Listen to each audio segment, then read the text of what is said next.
Nesse vídeo eu vou falar quanto que rendeu investir R$ 1.000 por mês desde 1995, tanto no Ibovespa, ou seja, na Bolsa Brasileira em média, quanto no S&P 500, no S&P 500, que são as 500 maiores empresas americanas, tendo feito um investimento sempre em dólares. Para quem não me conhece ainda, meu nome é Otávio Paranhos e nesse canal eu falo como você investe para o longo prazo em uma carteira de aposentadoria global, investindo tanto no Brasil quanto no exterior, especialmente em renda variável. Nesse vídeo aqui eu queria fazer um comparativo um pouco mais realista do que eu tinha feito no último vídeo, que eu comparei investimentos individuais ao longo do tempo. Eu queria fazer uma comparação se a pessoa tivesse investido todo mês. É diferente da pessoa ter colocado um dinheiro há 20 anos atrás e ver quanto é que rendeu hoje. Fazer investimentos reiterados e recorrentes de um determinado valor muda bastante a perspectiva do investimento e é isso que eu queria mostrar para você nesse vídeo, tá? Então assim, como você pode ver nessa tabela aqui, eu supus que a pessoa investiu R$ 1.000 a valores de hoje por mês. Só que eu deflacionei pelo IPCA, ou seja, eu simplesmente peguei e reajustei pela inflação no valor de R$ 1.000 por mês atuais até 1995. Então, por exemplo, a pessoa investir R$ 3.000 agora nos 3 primeiros meses de 2020 seria a mesma coisa se ela tivesse investido durante 12 meses R$ 2.779 em 1995. Houve inflação, ou seja, se a pessoa tivesse sempre no mesmo emprego, sempre ganhando a mesma coisa, sempre guardando o mesmo proporcional, que seria equivalente a mais ou menos uns R$ 1.000 por mês atuais, a pessoa teria guardado aí, por exemplo, perto de R$ 5.000 em 2003, perto de R$ 7.000 em 2010 e esse ano agora perto de R$ 12.000 nos últimos 12 meses, R$ 3.000 nos primeiros 3 meses de 2020. Então aí eu comparei quanto é que fechou o Ibovespa no final de cada ano, quanto é que fechou a média do S&P 500 nos Estados Unidos em dólares, vi quanto é que era o dólar no final de cada ano e vi quanto é que era o S&P 500 em reais para a gente poder fazer a comparação. Afinal, quando a gente vê, por exemplo, o gráfico do S&P 500 em dólares e em reais, você vê que apesar de ser o mesmo índice e ter as mesmas ações e ser o mesmo investimento, a moeda faz uma total diferença no retorno. Então a gente não pode comparar um investimento em dólares com um investimento em reais, porque a diferença é muito grande, tá? Você tem que sempre passar para a mesma moeda. Você vê como teve uma inflação no Brasil muito superior à que teve nos Estados Unidos no período. Antes de chegar no resultado para você ver o que rendeu mais, vamos ver como é que se comportou o índice em reais nas duas bolsas, tá? Se você tivesse não colocado todo mês, mas colocado apenas R$ 1,95 e esperado até agora no Ibovespa, você teria mais ou menos aqui R$19. E pelo S&P 500 você teria mais ou menos R$25. Mas você vê que durante alguns períodos ele teve mudanças, né, entre um e outro. Em alguns períodos um rendeu mais que o outro. Até 2003, por exemplo, o S&P 500 rendia mais. Isso porque aconteceu a bolha da internet, lá as empresas de internet subiram muito. E depois aconteceu o contrário, né? Teve a subida grande do petróleo no Brasil. Então a Bolsa Brasileira passou a render muito mais. Mas você vê que durante a maioria do tempo a Bolsa Brasileira, em tese, estava um patamar superior à Bolsa Americana se você tivesse investido no passado um valor fixo, um valor fechado, certo? No último período é que a Bolsa Americana deu uma subida bem mais forte, na realidade por causa de duas grandes crises que aconteceram em 2002 e 2008, com pouco tempo de diferença, e fez com que a Bolsa Americana ficasse num patamar inferior. E agora a gente vai ver quanto que de fato rendeu se você tivesse investido R$ 1.000 por mês. Esse aqui é o resultado.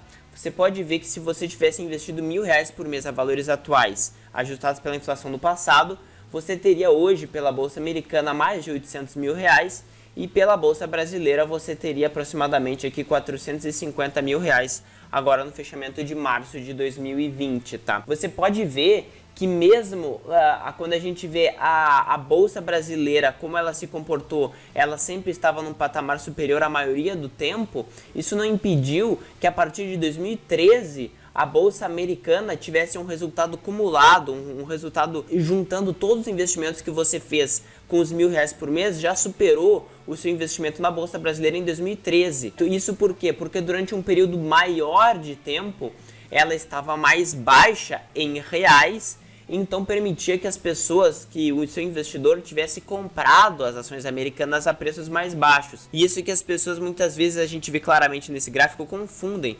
Durante uma maior parte do tempo, as ações brasileiras, numa questão relativa, estavam um pouco mais caras para o brasileiro. Então a gente teria conseguido comprar menos cotas, entre aspas, de um fundo teórico aí de investimento em bolsa brasileira em relação à bolsa americana. O fato de você ter mais tempo a um valor mais baixo faz com que você consiga investir mais dinheiro nesse tipo de investimento, e depois, quando o investimento reverte a média, quando ele volta ao patamar padrão, o retorno ele é muito mais elevado, porque você já comprou muito mais cotas, entre aspas, você comprou mais ativos, mais ações. E uma coisa bem importante de mostrar é o seguinte: você vê que o retorno desse investimento em S&P, ele é muito mais linear. Por quê? Porque como ele é em dólar, quando tem crise o dólar sobe e o seu investimento não cai tanto, tá?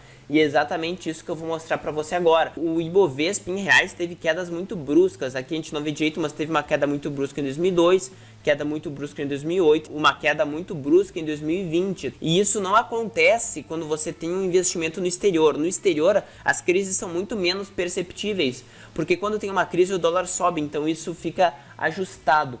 Você pode ver que quando a gente pega o gráfico do retorno acumulado, investindo sempre R$1.000, R$12.000 por ano a preços atuais, você vê o quê? Você vê que, por exemplo, no Brasil de 99 a 2002, o valor que você tinha investido praticamente se manteve, mesmo investindo R$1.000 por mês, porque teve uma crise muito grande.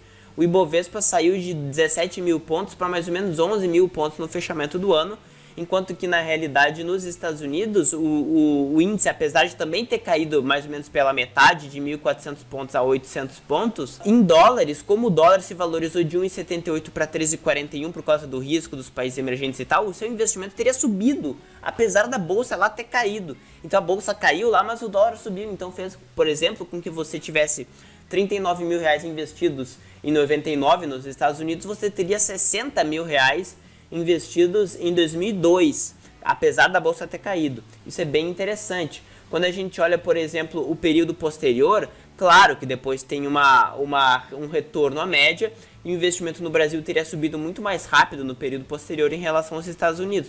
Nos Estados Unidos subiu só aqui 15, 20% e no Brasil praticamente dobrou, na realidade mais do que dobrou. A gente vê, por exemplo, na outra crise, em que de 2010 a 2015 o Brasil não teve um retorno positivo, na realidade investindo R$12 mil por ano, de 2010 a 2015, ou seja, praticamente R$70 mil que você investiu, você não teria aumentado seu patrimônio investindo tudo isso, né? Teria passado de R$292 mil acumulados para 219. Ao contrário, nos Estados Unidos, em que houve uma valorização muito grande do dólar, por causa da crise também que aconteceu no Brasil, como também houve uma subida da Bolsa Americana bem forte por lá, você vê que o seu investimento lá nos Estados Unidos teria subido de R$82 mil para R$385 mil em um período de crise grande no Brasil, em que você vê que se você tivesse, por exemplo, perdido emprego, que teve um desemprego muito alto, ter investimentos em dólar, ter investimentos no exterior, teria protegido você de uma maneira muito significativa, teria aumentado muito seu patrimônio. Na realidade, praticamente multiplicado ele por 4 vezes. Agora, o último período que eu gostaria de mostrar é o seguinte: quando a gente olha a retomada, houve, claro, uma retomada bem forte aqui do Brasil, certo? Depois da crise de 2015, passando seu investimento de R$219 mil para 411. Nos Estados Unidos, logicamente, essa diferença foi bem menor, porque o dólar não continuou se valorizando tanto, na real ele se desvalorizou, mas houve sim um aumento, um incremento aqui do seu patrimônio, porque a bolsa americana subiu. O desempenho da economia americana foi muito mais forte do que o desempenho da economia brasileira nesse período todo, e apesar das modificações no câmbio, você vê que o seu resultado em dólares teria sido de R$826 mil, e o resultado em reais investindo no Brasil teria sido de R$441 mil. Então você vê que é importante você investir no exterior justamente por esse aspecto anticrise. Em todas as crises a gente viu que o seu patrimônio subiu nos Estados Unidos, subiu em reais, subiu para você que é brasileiro e investe no exterior, porque você tem a proteção do câmbio, além da proteção natural do mercado americano, que tende a não cair tanto que nem caiu no Brasil. Então, mais ou menos essa ideia que eu queria passar para você, para mostrar como faz sentido investir no exterior e como você pode se proteger nas crises, certo? Isso aqui eu tentei mostrar de uma perspectiva investindo como se você fosse montando uma carteira de aposentadoria global para o longo prazo, investindo R$1.000 por mês, R$12.000 por ano a preços de hoje e ajustando pela inflação, certo? Para não ter nenhuma distorção aí, beleza? Então mais ou menos isso que eu queria mostrar para você. Se fez sentido esse conteúdo, dá um like e se inscreve para você não perder nenhum vídeo que eu for colocando por aqui, beleza? Valeu!